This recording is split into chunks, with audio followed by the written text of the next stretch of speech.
Pandemi COVID-19 telah berdampak luas kepada banyak kelompok masyarakat.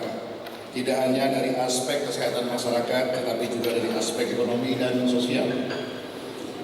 Dan kelompok masyarakat yang paling terdampak secara signifikan daripada pandemi COVID-19 ini adalah masyarakat kelas bawah yang bekerja di sektor-sektor informal seperti pelaku usaha mikro, kecil, dan menengah atau UMKM, pedagang, buruh, pengemudi bus, taksi, serta pengemudi ojek.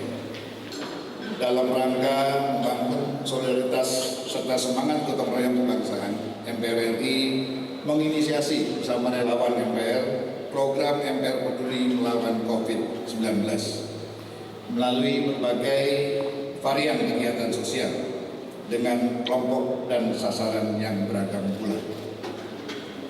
Program MPR Peduli berbagi pulsa kepada pengemudi online dan UMKM kuliner adalah salah satunya yang kita akan umumkan siapa-siapa saja yang berhak dan kita mendapatkan berapa selama program ini berjalan. Saudara-saudara sekalian, mari kita satukan semangat untuk senantiasa bersatu dan bersama-sama bangkit dari pandemi COVID-19. Semoga apa yang kita lakukan akan menjadi catatan amal baik kita semua, serta memberikan inspirasi bagi banyak orang baik lainnya, sehingga rasa solidaritas dan gotong royong dapat senantiasa hadir dan menjiwai kehidupan bermasyarakat, berbangsa, dan bernegara. Kami pimpinan MPR bertemu dengan Presiden menyampaikan bahwa Indonesia melalui Bio Farma telah melakukan riset dan insya Allah April nanti tahun depan kita bisa memproduksi sekitar 350 juta vaksin untuk COVID-19 ini. Ini menurut dari Pak Bambang Susatyo sendiri begitu ya, terkait dengan evaluasi pemerintah ini bagaimana sih Pak? Karena kemarin diprediksi puncak COVID ini terjadi pada bulan Juli ini begitu, tapi dengan kondisi sampai dengan saat ini masih terus bertambah, bahkan kita tidak tahu begitu ya, ini puncaknya kapan begitu. Ada evaluasi apa sih yang harusnya diperhatikan oleh pemerintah? Ya, sulit karena semakin banyak pemerintah melakukan rapid test, swab, akan semakin banyak ketahuan yang positifnya. Sehingga sulit kita melakukan evaluasi kalau belum merata rapid test maupun swabnya. Karena tingkat pertumbuhan kasus itu kan sangat tergantung kepada hasil rapid. Gitu. Sementara ini kita belum seluruh daerah itu melakukan rapid test karena keterbatasan alatnya, apalagi dengan PCR atau swab. Jadi memang sulit kita melakukan evaluasi karena basis yang dievaluasi juga belum jelas gitu. Jadi sampai saat ini masih terus memantau perkembangan begitu ya Pak Bambang Susatyo ya? Yang bisa kita lakukan adalah bagaimana kita bisa memantau dari mulai kepala desa, RT, RW, kelurahan, kecamatan, dan kemudian juga bupati, wali kota.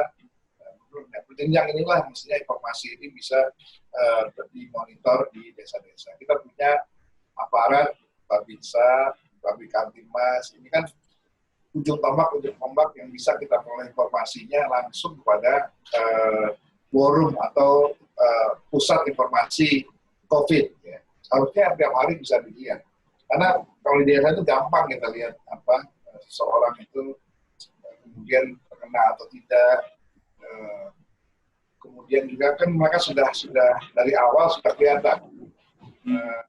Ada yang pernah di rapid, kemudian ketika dia positif, mulai ada data siapa-siapa orang yang selama beberapa hari ini dekat dengan dia.